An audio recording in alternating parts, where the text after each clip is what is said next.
et bienvenue sur les harmoniques de l'amour. Je vous retrouve aujourd'hui pour le vlog du mois de mai.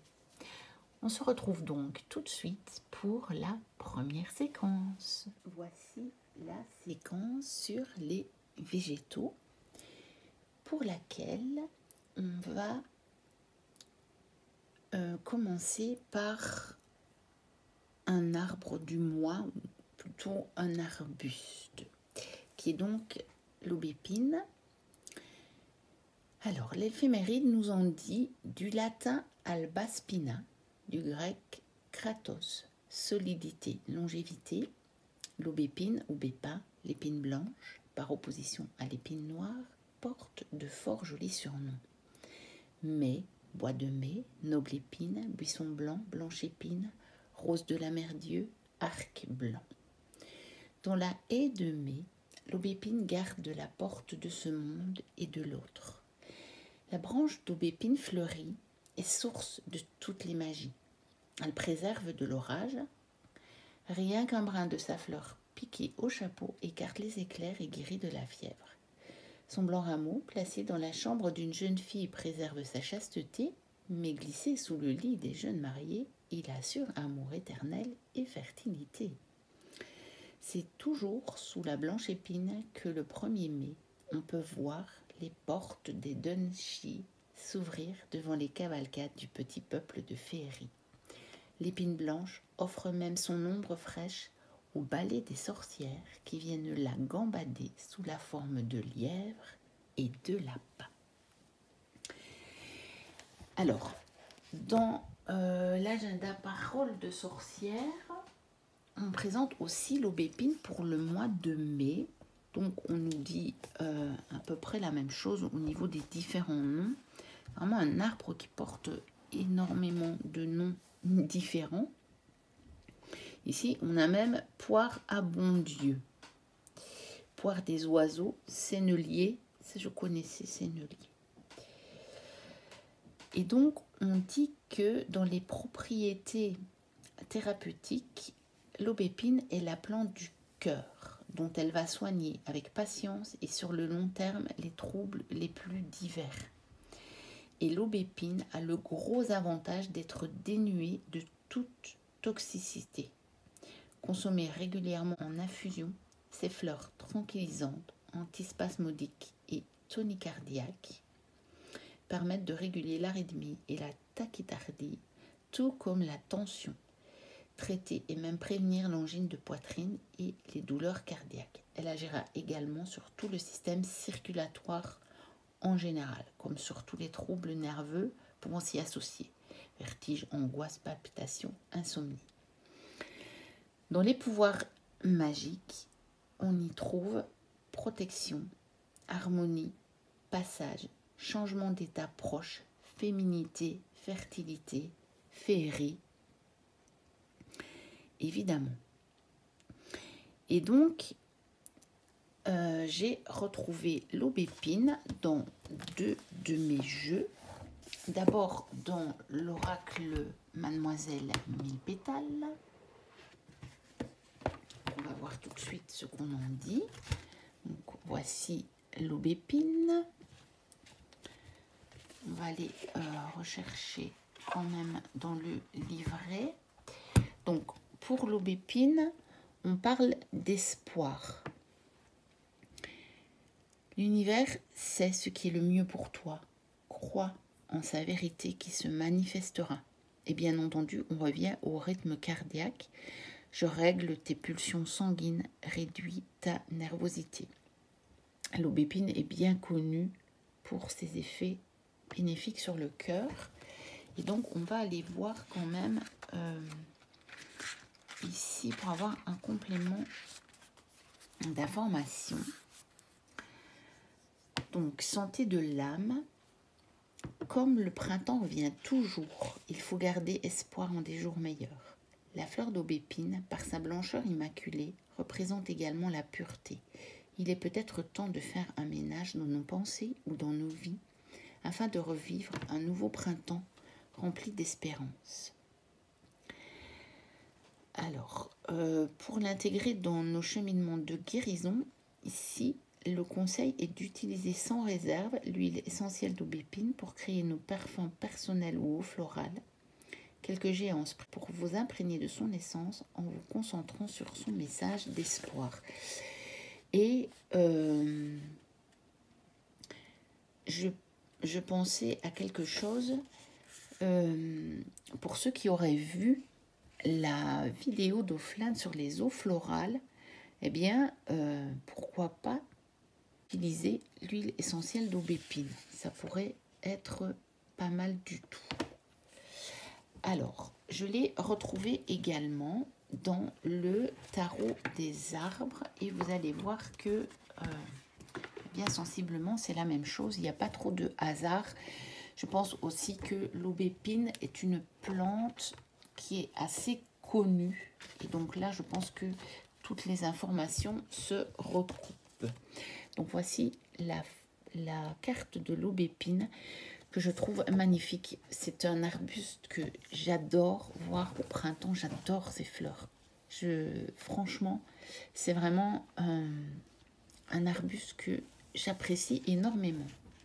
Et donc on nous dit, l'aubépine sait trouver sa place et nous invite à trouver la nôtre en nous aidant à nous recentrer. Son énergie favorise la concentration et la présence à soi-même. En nous ramenant toujours à l'essentiel, elle nous permet de faire des choix en accord avec notre moi profond et de trouver notre propre voie. Et bien entendu, ça nous ramène au cœur, parce que se recentrer, c'est toujours se recentrer sur le cœur. On ne se recentre pas sur le mental ou sur la peur, bien entendu. Alors, dans les significations, maintenant, les messages, elle nous dit « Votre vie actuelle est un tourbillon dans lequel il est facile de se perdre. La lame de l'aubépine vous conseille de vous recentrer sur votre propre voie. Elle présente la purification. Il faut se nettoyer des vieux schémas dans lesquels nous sommes englués. Il peut s'agir d'un temps d'attente, de consécration de soi à soi, se reposer. » Alors, où est-ce que j'avais vu? Voilà. Et donc, le petit paragraphe sur on va dire la santé. C'est l'aubépine permet de réguler l'hyperactivité, la frénésie, l'agitation, la dispersion qui sont susceptibles d'engendrer à leur tour des troubles physiques et donc cardiaques. On le sait, hein, que c'est l'hyperactivité, la frénésie, l'agitation qui engendrent des problèmes cardiaques. Elle nous remet en phase avec notre sagesse intérieure pour nous aider à faire le tri entre envie et besoin, à prendre les bonnes décisions et nous indique la voie à suivre, la direction à suivre. Voilà pour l'aubépine. Pour continuer avec les végétaux, l'almanach donc de la sorcière nous dit que le parfum du mois est le thym. Et le thym, je l'ai donc retrouvé à nouveau dans l'oracle Mademoiselle Mille Pétales. Et donc ici, le thym nous parle de fidélité. Je serai toujours avec toi, peu importe tes erreurs. Et ça nous parle de sinusite. Mon arôme dégage les cavités paranasales et te permet de mieux respirer. Alors ça, c'est certain. Et moi, je peux vous parler de mon expérience personnelle avec le thym depuis des années. C'est un puissant antibiotique, anti-inflammatoire, naturel, sans aucun effet secondaire. Si vous avez un rhume, ou comme on appelle de manière populaire, vous avez la crève, faites-vous des tisanes de thym, vous allez voir que en très peu de jours, vous allez être totalement mis sur pied. Et le mieux de tout, c'est que ça vous guérit vraiment, en fait. Ça vous guérit vraiment. C'est pas comme des antibiotiques qui vont aller masquer les symptômes. Ils vont pas revenir, les symptômes, après. À peine quelques jours, vous allez vous sentir beaucoup mieux. Généralement, déjà le deuxième jour, vous vous sentez déjà drôlement mieux. Et vous allez voir que ça ne va pas revenir. Et ça va vous faire passer ça en à peine quelques jours. C'est mon expérience personnelle avec le thym. Et ça, depuis des années. Je peux vous garantir que ça marche. Et qu'il y a même des gens qui me disaient, mais comment tu fais? Dans quel état tu étais hier? Comment est-ce que tu peux aller aussi vite ou mieux? Le thym.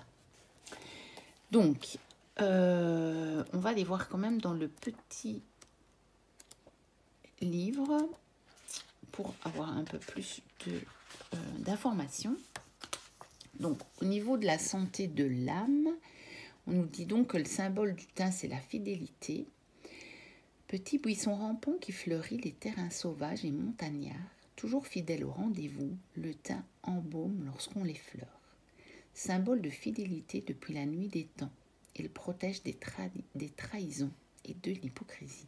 Une preuve de fidélité vous sera peut-être demandée ou vous éprouverez des doutes sur la bonne conduite d'une personne. Bon, ça, ce sont évidemment les messages divinatoires. Alors, pour l'intégrer dans un cheminement de guérison, le conseil, c'est n'hésitez pas à cultiver du thym.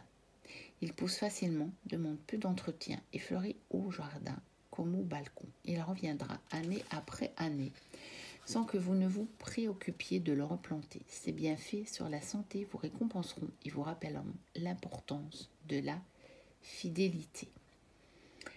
Donc justement là, au niveau de la santé, on dit un peu de branche de thym en tisane ou bain de vapeur soulage les problèmes de sinusite, rhinite, pharyngite et rhume de cerveau. Et je peux vous confirmer que c'est vrai. Il est souverain pour donner du tonus et augmenter la vitalité. Et donc en fait, ça fait le double job si vous voulez. Puisque si vous prenez du thym quand vous êtes malade, il va déjà vous redonner du tonus et de la vitalité. Et en même temps, il va vraiment vous soulager tous vos problèmes au niveau nez, gorge, oreille. Et donc, fatalement, très rapidement, vous allez vous sentir mais vraiment beaucoup mieux. Donc, voilà pour ce qui est du thym dans cet oracle. Et j'ai également trouvé le thym ici dans le tarot des fleurs. Et donc là, je ne sais pas, je n'ai pas lu, je me laisse la surprise de savoir. Ici, on parle de fortune, donc on ne parle pas de fidélité. Et je me laisse toujours la surprise de découvrir la signification avec vous. Voilà ce qu'on nous en dit. Le thym représente la fortune. Son aspect est fourni et dense. Il symbolise un important gain d'argent réalisé soit par le travail, soit par la vente de patrimoine. Le thym apporte des liquidités. Et donc, on s'est déjà aperçu, évidemment, que dans ce jeu, donc qui n'est pas un tarot, qui est un oracle, il s'appelle le tarot des fleurs, mais c'est clairement un oracle, il n'a vraiment rien à voir avec le tarot.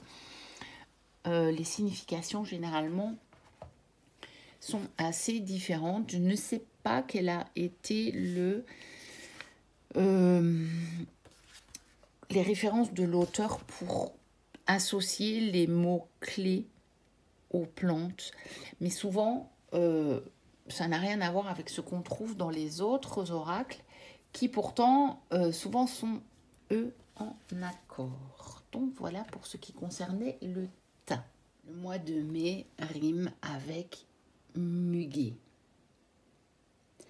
Un jour, Catherine de Médicis décide d'emmener son jeune fils, Charles IX, consulter Nostradamus en Provence. Sur le chemin, elle s'arrête en Tricastin et charge un de ses sbires, le chevalier de Saint-Paul-Trois-Châteaux, d'une mission secrète auprès des Borghèses en Italie.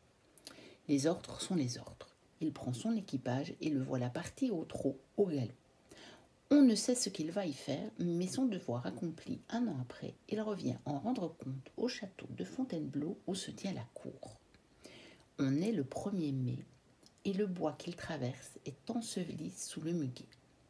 De chaque côté de la route, tout ruisselle de blanches clochettes de vagues de parfum. Le chevalier en est si charmé qu'il saute de sa monture et en cueille à pleine brassée. Et c'est ainsi qu'il arrive au pied du roi et offre son bouquet, pour lui porter bonheur. Charles IX est ravi, tellement ravi qu'il va de danse en danse distribuer un brin en déclarant qu'il en soit ainsi chaque année. La coutume en est restée. J'ai retrouvé aussi le muguet dans mon printemps cosy. Et c'était tellement joli que j'ai eu envie de vous le partager. Donc on a déjà cette jolie illustration dans ce médaillon où il est noté « Nul n'est plus chanceux que celui qui croit à sa chance. Et la chance ne sourit qu'aux esprits bien préparés. » Donc, quelque part, on nous dit de croire à notre chance. Et il y a un petit extrait du bonheur de Jacques Prévert. Le bonheur, en partant, m'a fait un clin d'œil. Je sais qu'il reviendra, je ne porte pas son deuil. Il ne fuit pas, il s'en va conquérant, réparer d'autres écueils, pour me revenir encore plus grand, se reposer dans mes fauteuils. Le bonheur, en partant, ne me quitte pas vraiment. Je sais que même de loin, il éveille mes sentiments. Il entend mes hésitations et m'oriente résolument et sûrement. Le bonheur est une étoile qui me guide par tous les temps. Et j'ai trouvé ça très très joli et j'avais envie de vous partager ça aussi sur le muguet. Alors le muguet, je l'ai retrouvé encore une fois dans ce tarot des fleurs, qui, je le redis, est un oracle. Donc voici la carte. Et on va aller lire, on va commencer par celui-là cette fois-ci. Et donc le muguet, déjà le mot-clé est joie. Et donc ça nous dit, le muguet représente les joies. Ces jolies clochettes blanches donnent une impression de gaieté discrète. Malgré son aspect délicat, on dit du muguet qu'il rayonne. Arrivant avec le printemps, le muguet est porteur de promesses. D'une fraîcheur parfumée de muscade, il symbolise la jeunesse et la beauté. Il nous prédit joie, plaisir et bonheur. Je pense que là, ils seront tous d'accord. Le muguet étant un symbole quand même assez universel. Alors, je l'ai trouvé également dans le Flower Medicine de Cathy Nichols. Et je ne pouvais pas m'empêcher de vous le montrer parce que c'est quand même un jeu magnifique et que quand je trouve les fleurs qui correspondent, je trouve les cartes tellement belles que voilà, je ne pouvais pas ne pas vous la montrer. Et donc ici, on a simplement quelques mots-clés. Oui, à savoir, je ne sais pas si tout le monde le sait, mais qu'en anglais, ça s'appelle Lily of the Valley. Donc le lys de la vallée, le muguet. Et donc, la petite phrase clé sur la carte, c'est le pouvoir de visualiser un monde meilleur. Et je sais que dans le petit, ici, dépliant, il y a guerre plus, toujours pouvoir de visualiser un monde meilleur, imagination, manifestation. Donc, quelque part, ça rejoint le bonheur de nous créer un monde meilleur. Et je le retrouve aussi dans l'oracle de l'éclosion printanière. Donc ici, avec cette très jolie carte également. Donc, mets en place une nouvelle routine pour te créer une vie remplie de bonheur. Et je dirais qu'avec ces 3 cartes-là, on a un peu fait le tour. Celle-ci étant le résumé des 2 autres, puisque on nous dit bien que là, ça représente les joies, le bonheur. Ici, c'est le pouvoir de manifester ce monde meilleur. Et là, on nous dit de se mettre à le manifester. Et donc, on va quand même aller lire le muguet. Le muguet met en place une nouvelle routine pour te créer une vie remplie de bonheur.